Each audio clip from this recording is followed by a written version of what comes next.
हरतालिका तीज के दिन फुलेरे का दर्शन करें। फुलेरा किस तरह से बनाया जाता है, कैसी पत्ती लगाना चाहिए, कैसा फूल, हमको ये प्रश्न कल यहाँ से जाने के बाद आ चुका था सीहोर के ऑफिस में।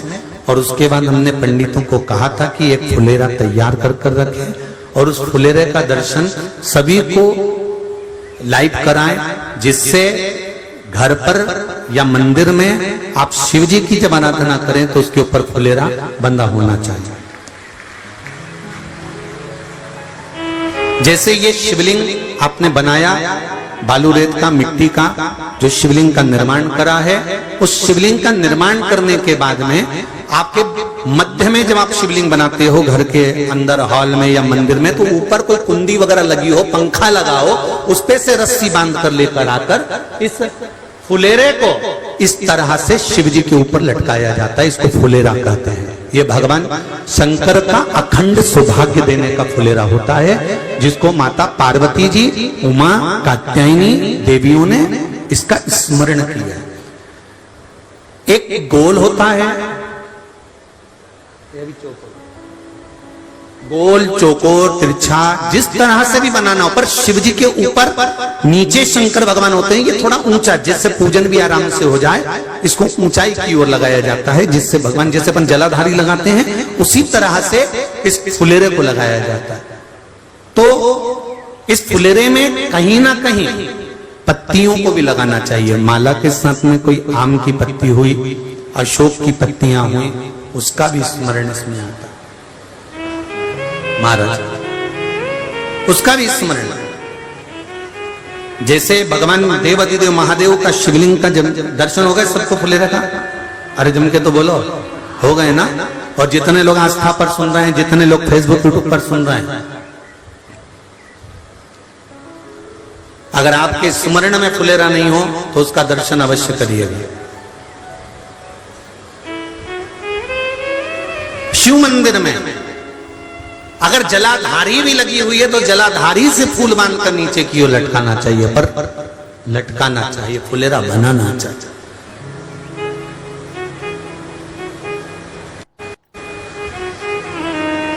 सात फल हैं फुलेरा के। कितने फल हैं? 7। ध्यान दीजिएगा। पहला, फुलेरा जो नारी व्रत करती आती है और व्रत कर्म उसका चलता रहता है, उस व्रत कर्म के अंतर्गत मान लो किसी कारणवश बीमारी में, कोई गमी के अंतर, कोई सूतक सावड़ के अंतर्गत अगर नारी पूजन नहीं कर पाती है, पूजन नहीं कर पाई और उसने केवल फुलेरे का दर्शन ही कर लिया, अपने पलंग पर पड़ी पड़ी भी फुलेरे का दर्शन कर लिया है, तो नारी को हरतालिका तीज के व्रत का फल प्राप्त हो जाता है। 7 फल हैं भगवान शंकर के हरतालिका तीज के फुलेरे का। पहला फल व्रत का मूल। दूसरा,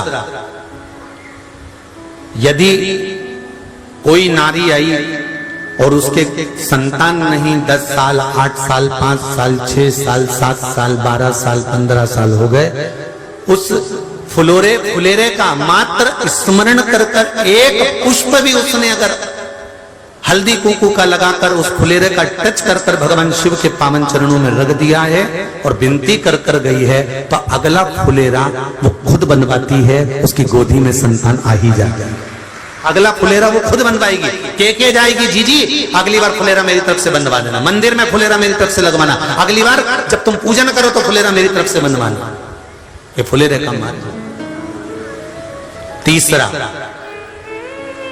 महाराज हम कोई दान, गौदान, हरतालिका तीज की किताब है आपके यहाँ, जो लोग पढ़ते होंगे हरतालिका तीज की किताब, उसमें लिखा है ब्राह्मण देव को ये दान देना है, ऐसा दान देना है।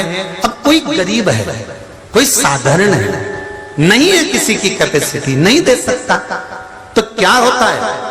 तो कहा हम गौदान नहीं कर पाते, हम स्वर्णदान नहीं कर पाते, हम वस्त्रदान नहीं कर पाते, हम मुद्रा दान नहीं कर पाते, हम अन्नदान नहीं कर पाते, हम ये सारे दान अगर नहीं भी कर पाते हैं तो शिव महापुराण की कथा कहती है तीसरा फल फुलेरे का है कि मात्र फुलेरे का दर्शन स्पर्श कर लेने से सारे दानों का पुण्य फल प्राप्त हो जाता है। यह तीसरा फल फुलेरे।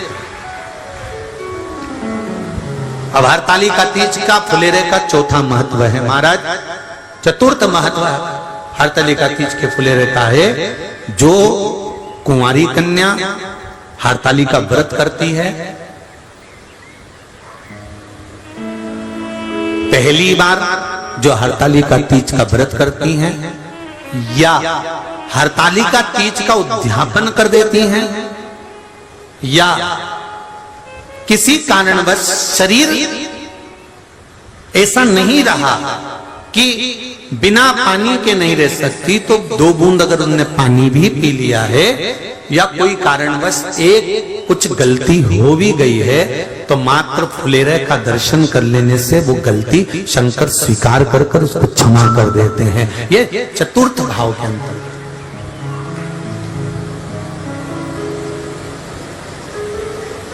फुलेरे का अगला वर्णन करा गया महाराज शिव तत्व की ओर, शंकर भगवान की ओर। हम ना काशी जा सकते हैं, हम ना सोमनाथ जा सकते हैं, हम ना किसी स्थान पर जाकर एकांत में भगवान शंकर का स्मरण कर सकते हैं।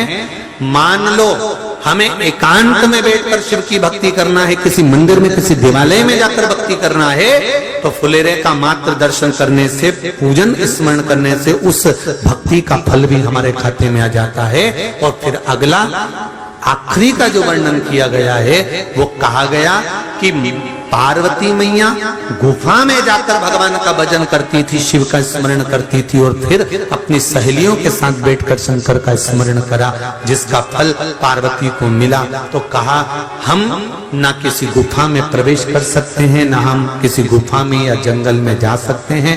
इस फुलेरे के नीचे शंकर भगवान की जब अर्चना करते हैं, आराधना करते हैं, हरतालिका तीज के दिन फुलेरे के नीचे हम भगवान शिव की पूजन करते हैं तो हमारा वन में किया गया भजन का फल ही हमको प्राप्त हो जाता है। ऐसे फुलेरे का हरतालिका तीज का पूजन व्रत कुंवारी कन्या कर सकती है, शादी होने के बाद भी नारी कर सकती है। अंतिम अवस्था तक प्राण छूटे तब तक हरतालिका तीज का व्रत नहीं छोड़ना चाहिए। एक व्रत हमेशा याद रखो, एक एकादशी और एक हरतालिका।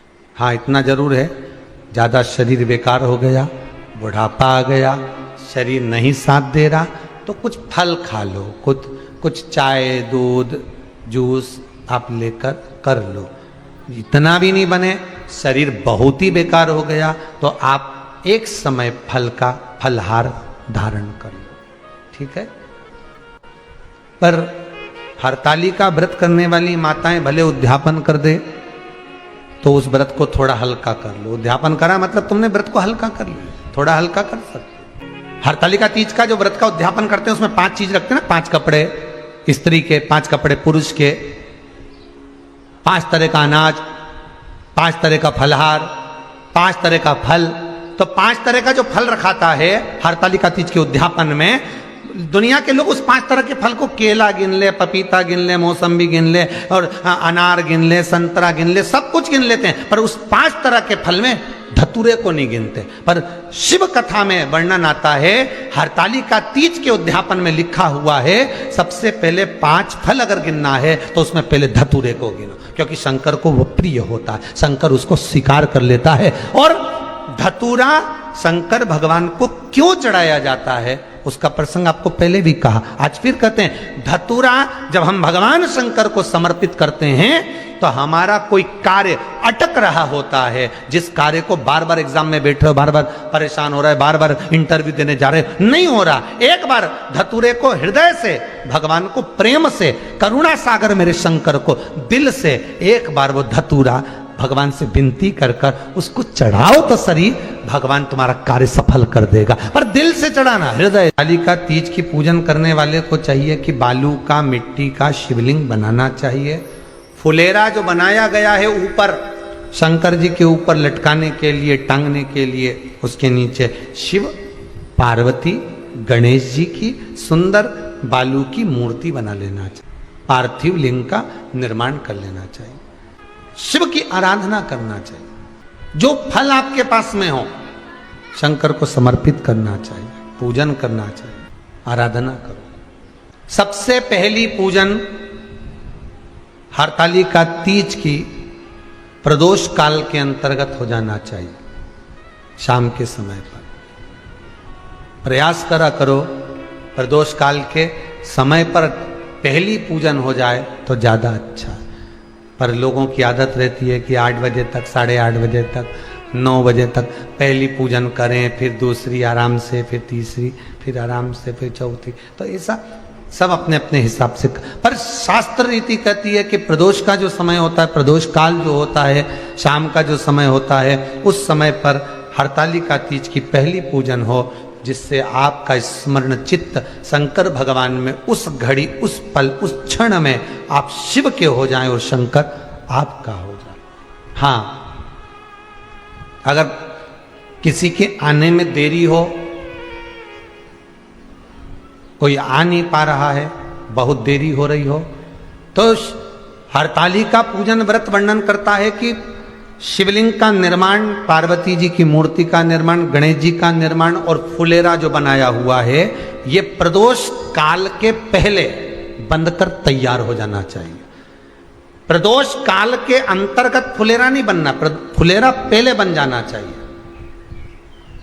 और बहुत विशेष बात ध्यान रखिए हरतालिका तीज की, कि शंकर जी का जो आपने स्वरूप बनाया है, पाटे में, थाली में, चौकी पर, चौरंग पर जो स्वरूप बनाया है, वो पहले नहीं रखना है। पहले क्या बांधना है? फुलेरा।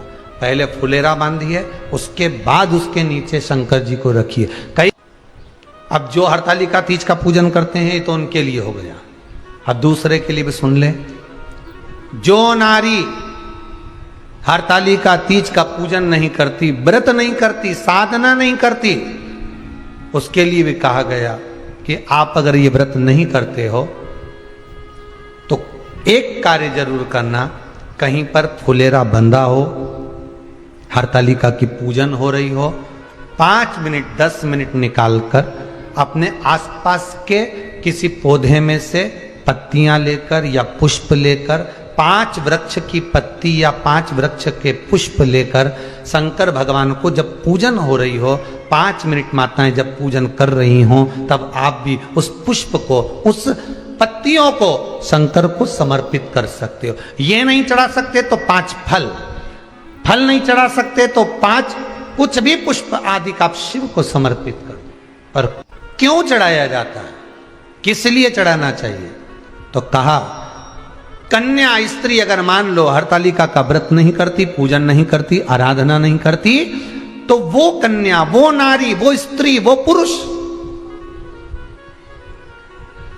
कार्य तो बहुत करेगा, दुकान भी 4 चलाएगा, व्यापार भी बढ़ाएगा, पर संपदा को जोड़ नहीं पाएगा। 1 रुपए कमाएगा, 1.25 रुपए खर्च वाला काम चलेगा।